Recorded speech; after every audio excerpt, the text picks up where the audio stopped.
Welcome everyone, this is Katrina Garcia and I'm coming to you on behalf of Faith Homeschool Collaborative. We have another interview with an expert that has her own business in the food industry. She's going to share with us today how she homeschools her child while being able to run her own business, and also what are some of the other options that are out there for homeschool children. We think there's kind of this certain concrete idea of how it works. How does school work? How does it look like when we have our children at home? And many people are finding out that that's not quite the issue. Today we have Michelle Heberling. Let's tune in together and see what she has to say. Hey Michelle, how are you doing? Hi, I'm doing well. Thank you. How are you? Oh, wow. This weather's been crazy, right? Yes, very crazy. Like what is happening? All of a sudden there's I prefer the wind. I prefer this wind over the 100+ degrees. Yes. I'm like, where did it come from? I was burning up a few minutes ago. But I'm grateful to be outside. So my first question to you is, how did you get started with homeschooling? My son was in 4th grade and he was having a really rough time in the classroom. The teacher decided to use him as an example for what not to do in the classroom. And she sat my kid up in the very front of the classroom facing everyone. And that was her way of pretty much punishing him. And it was so I didn't know this was going on. And I had parents calling me, telling me that their child can't go to sleep because they were so upset with what was happening to my son, Wesley. So I, talked to my son and he said, "Mom, I really want you to homeschool me." And I said, "Why?" And he said, "Because I don't understand what the teacher is saying when she stands up and talks to us in the classroom." And I said, "What?" And he said, "I don't understand. I don't understand what she's saying when she stands up in front of us." And I was like, okay, we'll homeschool you then. That's the only excuse I needed. So I did a bunch of research, and the first couple weeks were really rough because I set him on a desk like he was in school, and I made him work on classroom stuff for like 8 hours. I had advisors that was talking to me, and they said, "You don't need to do that with homeschooling because it's one-on-one. You get so much from a one-on-one experience that time is cut way down."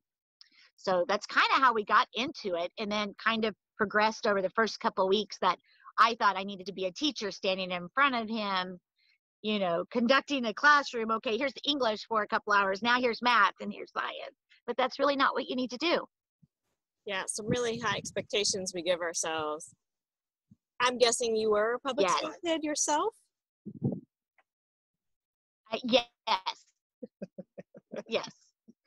Right. So we're trying to imitate what we think the classroom and the educational environment is supposed to be like, right? I kind of had some issues with that as well.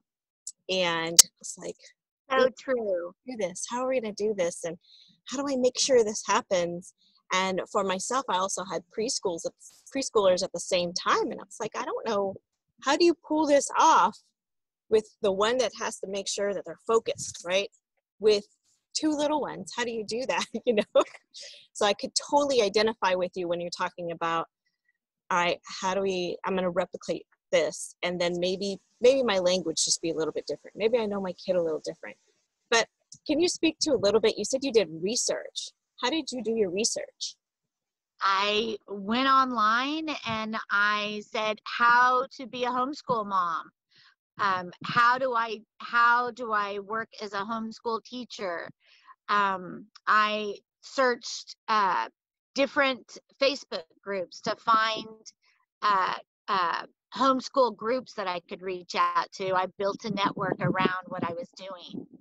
And very quickly, I discovered that it's a very different world in the sense that there's so much freedom versus going to a public classroom where you sit down in a desk and you follow all the rules that they put in place. I learned a lot about my son during this time. I learned, instead of dictating to him what he needs to do, to give him the opportunity to tell me what he would like to learn. There is a curriculum, but that curriculum is very flexible.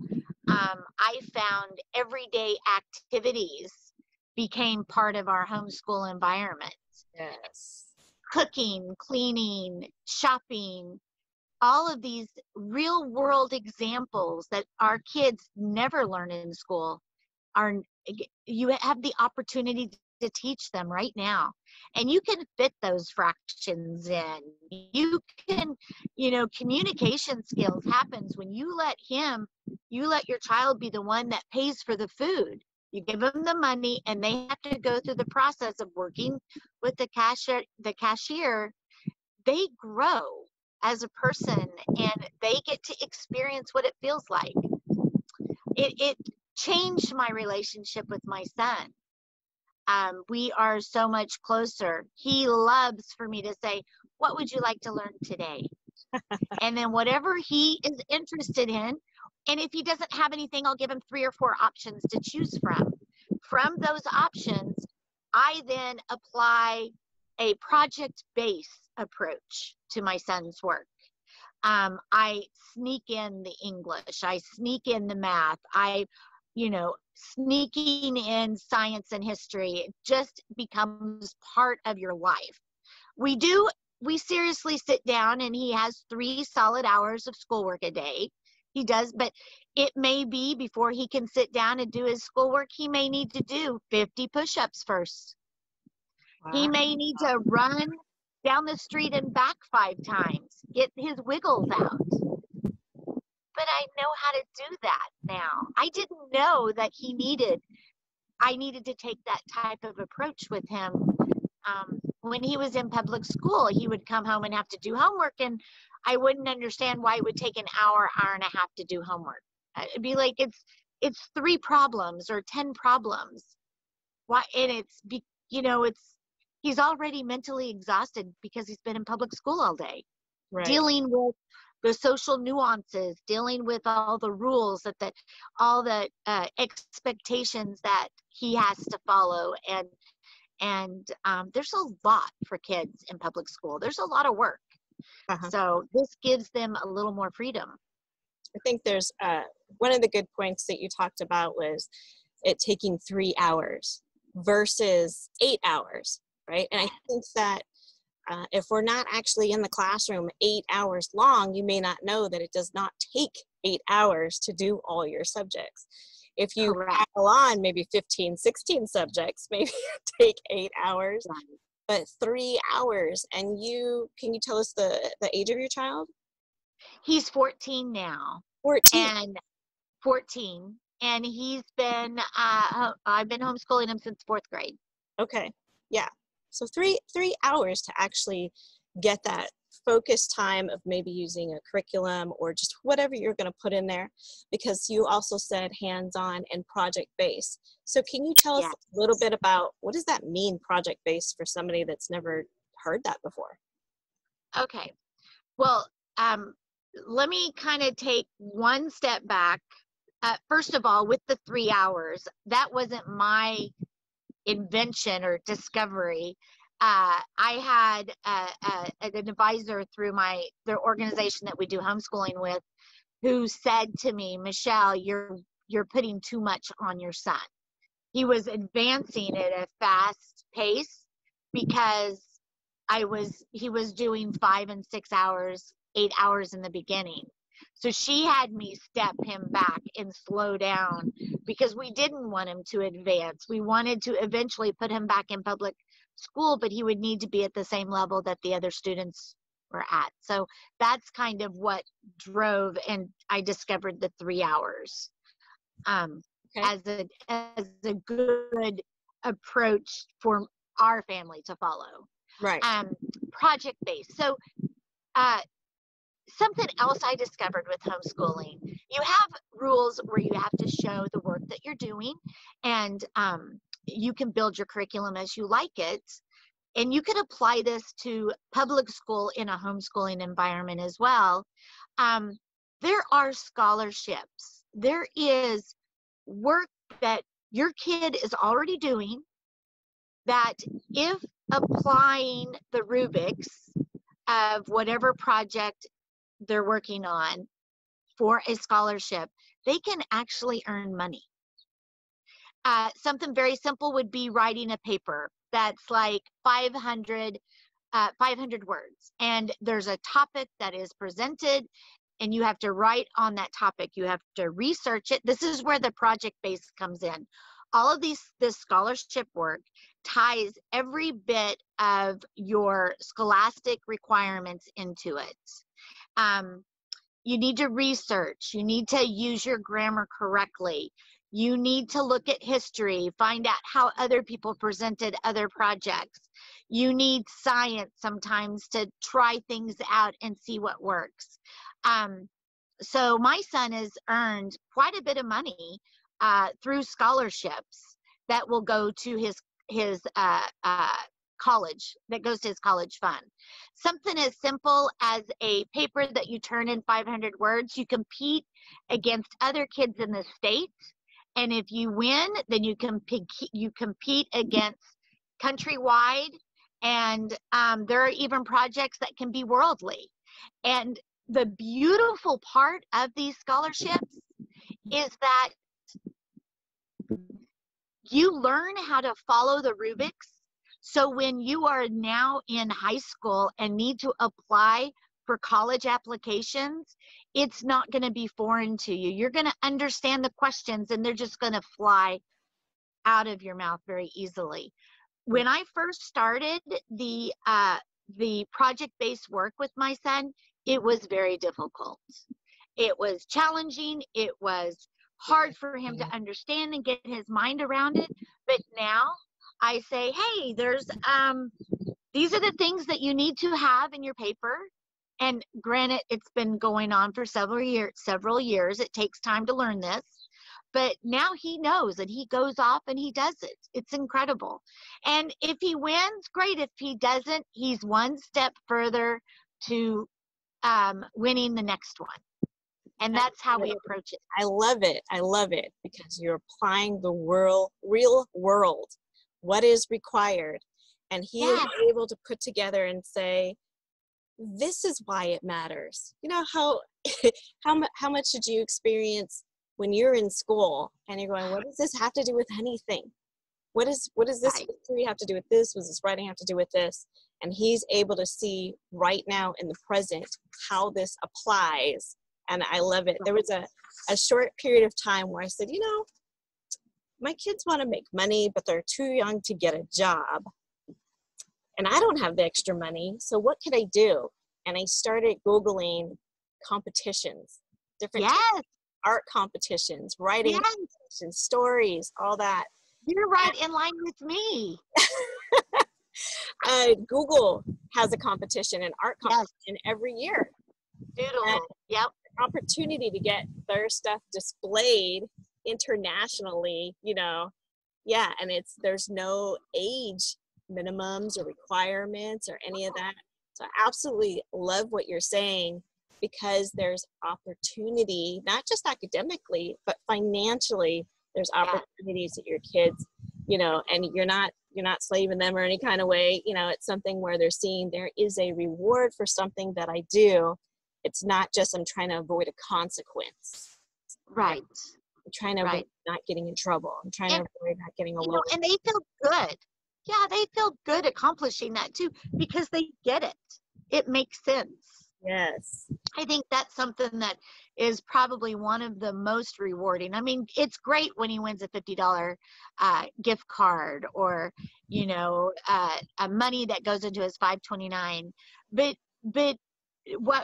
where he really gains the value is his real world knowledge that he's getting to take all this stuff and apply it. And yeah, it's fun to watch that progression in him as well. He doesn't have to wait until he's in college, right, trying to figure out how to have the financial, the funding to be able to go to that college, because that's a lot of pressure. You get in college and you're going, okay, I need more finances.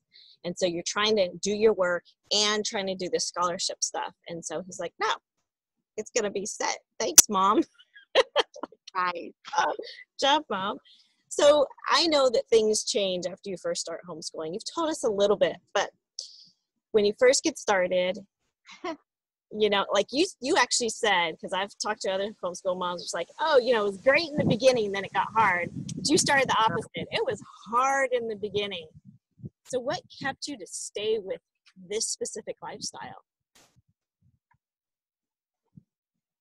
My son really wanted it. My son is the one that asked for this. I would have never said, I'm pulling you out of school. In fact, it wasn't even something I considered. He would say it. He wanted me to homeschool him from the time he was in kindergarten. He didn't want to go to public school because we do fun things, right? And he just wanted to do fun stuff with me. And I always said, no.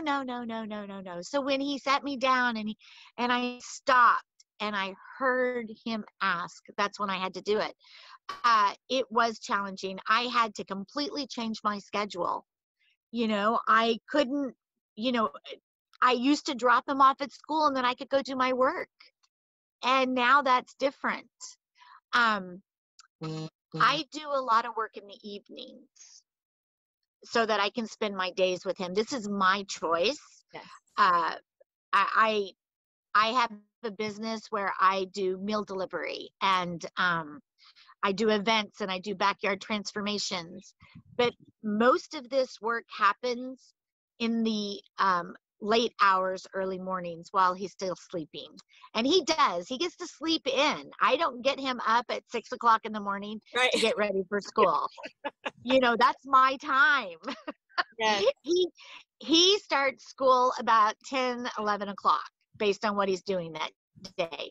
But I mean, he'll do school all day long, even though he doesn't know he's doing school, because we're constantly learning. There's always learning opportunities in everything that you do. Now he will come to me like with electronics and say, Mom, this is what I'm doing. If you're telling me you're going to learn how to do X, Y, Z because you can have more time on the computer, gaming or whatever it is that you're doing. So now he's learned how. I have no problem with that. If he's learning, keep going. He's taken apart a computer and put it back together. He can stream now. And all I did was buy him the equipment to stream. And I said, if you want to stream, you have to learn how to do it on your own. And he had programming, all of these little tools. Yes, sometimes I would help, but most of the time, if it's something he's really interested in, he's going to go do it because he wants to do it. If I give him something he doesn't want to do, and I don't make it interesting, then forget about it. It's not happening. Right. Oh, what? He's a human being? He's normal? What? Exactly. And exactly. I think the assumption comes that children don't know what they want. I think that's an assumption that they're not smart enough to figure that out. Or how do they know what they're, well, yeah, there's things that they don't know. There's experience that we have, but they do have interest that they would like to explore. And if you can take that high interest and bring that into their education, you could slip in all kinds of stuff like you're talking about. It's, I don't think it's any different than us parents trying to figure out how to get them to eat their vegetables and have what's healthy for them. We're finding ways to sneak that in. It's the same thing with school. Yes. I have it sure is. And it's not easy. It can be, it's work. It's a different type of work you as a parent will have to endure. And it's hard to get your head around that at first, but when you see the progress you see the results, it's very motivating. Like, my son wants to go back to public school, and we decided, okay, you can start public school in high school. And COVID happened, and I was really nervous to talk to him about how I didn't feel it was really the right time, given everything's in flux and we have a great system in place. And he said, I agree. We'll wait. And I was like, you're my kid. So I was really impressed by that, but I will miss the time that we won't have once he goes to high school, because it really is a beautiful experience to see the growth in these kids. I'm wondering if you had a piece of advice or consideration for parents who are trying to figure out how am I going to work and homeschool. You did mention it, but what is the consideration that you took to say, okay, I'm going to do it this way?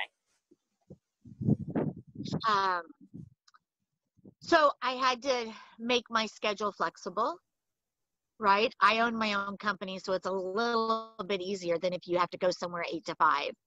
But kids don't have to do their schoolwork between 8 and 5. They could do it in the evening. I'm lucky enough I can let my son sleep in, and I can use that time to do a lot of work. And then when he wakes up, then we start school. There are times that I still miss out on activities he might do, just like if I was working a 9 to 5 job. And I have to be okay with that. The advice I have is you got to get out of the house. It's not really around the line that you're like, how do you schedule this?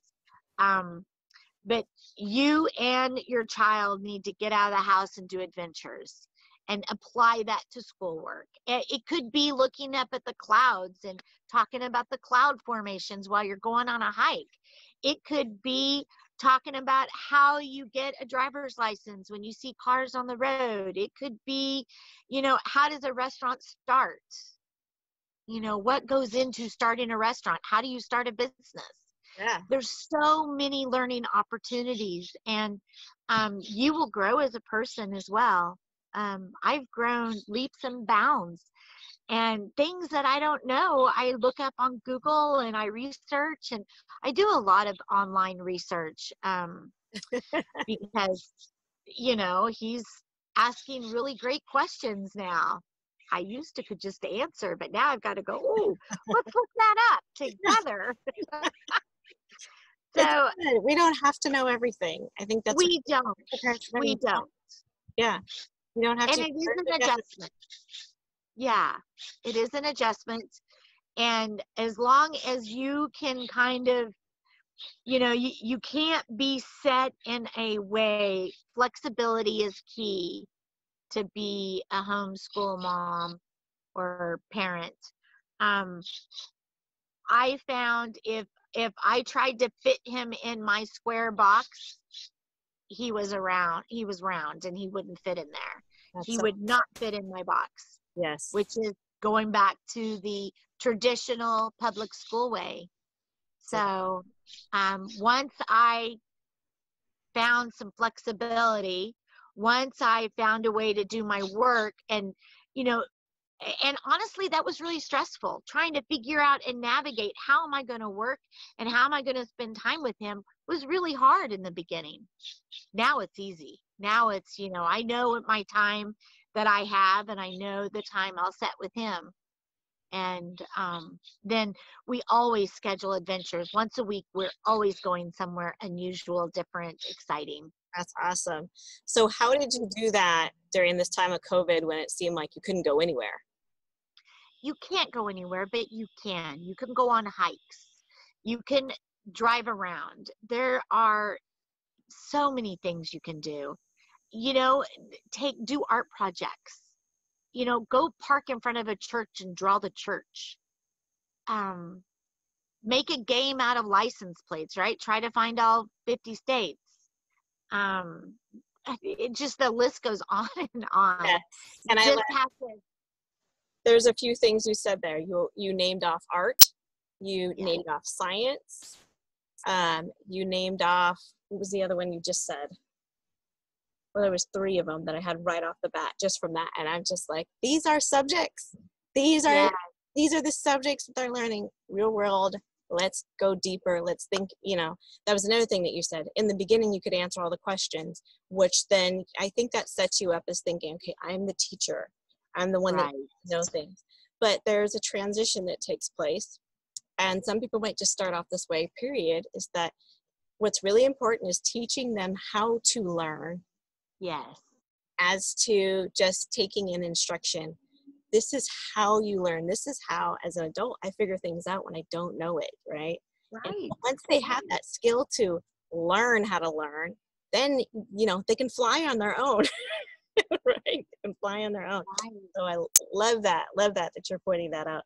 It's nice to talk to other homeschool moms because, we didn't know each other before this, but to see that when you're doing something and you kind of feel like you're doing something on your own and trying to do the best you can, that you meet other people that are like-minded, they're saying, no, we've tried this too, and this is the result. And the result is amazing, right? Our children, wow, and the connection that we build with them, even when things feel like it's a time of struggle, it's a time of challenge. You're not sure which direction you're going into. But this bond that's being created between you and your child or your family or anybody else that you might end up homeschooling that you didn't expect to, there's a bond that takes place. I believe that's also what some teachers are experiencing now when the children had left the school. They had some grieving because there was a bond there. And now here's an opportunity for us to do that with our own children, which you assume is already there, but it's not there, right? It's so different. I hear so many times moms will say, or parents will say, I could never homeschool my child. Right. We don't get along. I could never do it. You can. Everybody can. We all have gifts. We all have stuff to share with our children and help teach and learn with them. And everybody can do it. You just have to show some patience and flexibility. Mm-hmm. That people would always say to me, I could never homeschool. I don't have patience. And I would laugh and laugh. And I said, what makes you think I have patience? That is, after a while, I tell people that is not the word, okay? I said it's called commitment and dedication. Yeah, actually, that's very good. Yes, commitment and dedication. I said, I don't know where patience is. I've been looking for patience. I can't find it anywhere. I don't know what happened. It's like, I don't know where it's at. It's, So I would tell people that all the time, like, what? Patience? And then I would just tell them, when my child was in school, we would be gone all day, come home, and then I had to be doing dinner and things like that, and then he had to be doing homework and stuff, and I was like, we were both burnt out by the time of that day. And so when it's time to do homework, nobody wants to do it, and you're like, do it. And it's a whole different experience when it's relaxed, when it's easy, right? When it's things that the kids are interested in, and yes, there are activities they need to do that they're not going to be interested in. If you can try to figure out ways to make it fun. Yeah. Okay, fractions. My son learned fractions by eating pizza. Okay. The more pizza he ordered, the more fractions we learned. Yes. I think we had 5 pizzas in one day. Oh, wow. Oh, wow. Gross. But he figured he learned fractions. And he loves pizza, so it was a way we would order another pizza if he got through his fractions. That was a good motivator. Oh, I can't hear you.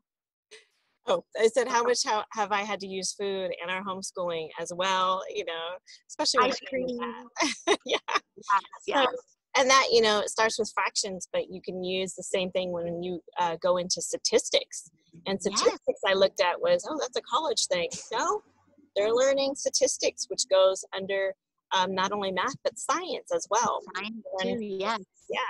So it's like, okay, they've got they've got a foundation where they've got a peak or an insight to something that they're going to be learning in the future. And that happens in so many different subjects, actually, right? Does. It just crossovers. His favorite thing right now with history is World War II, right? And he knows everything about World War II, and he loves it. He loves the stories, but what he's also getting out of that is grammar and English and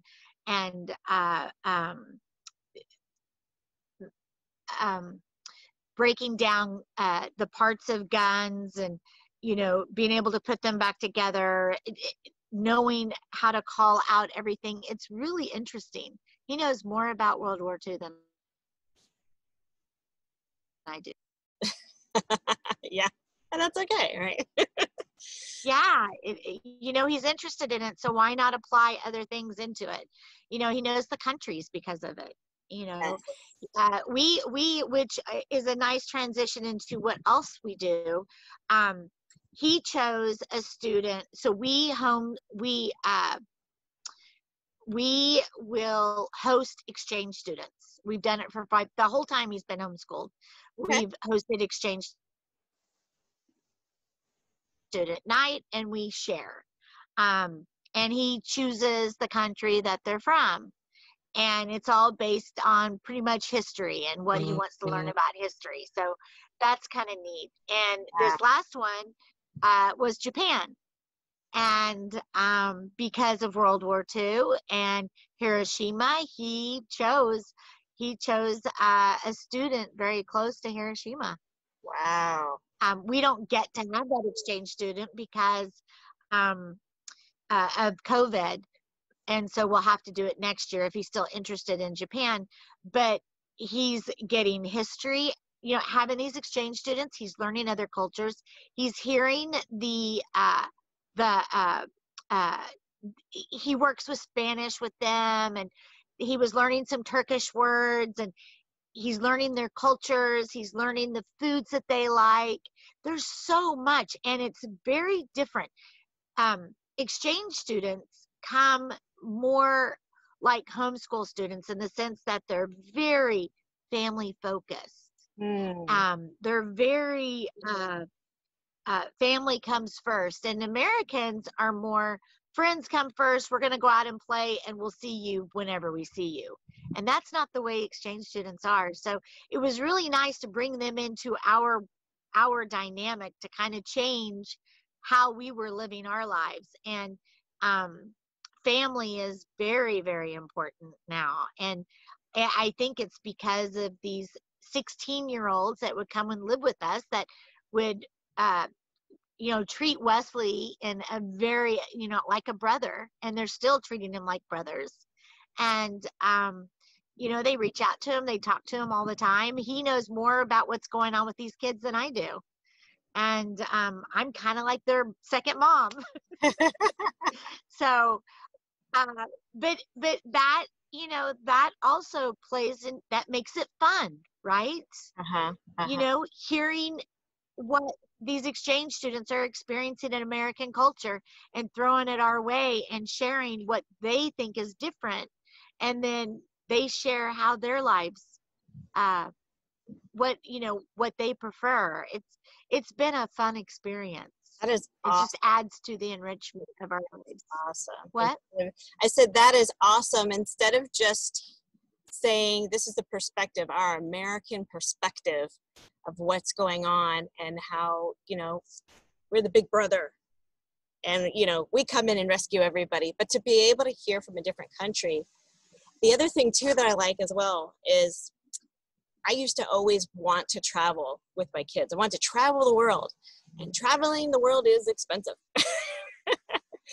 But to bring that world to you, I never thought about that before.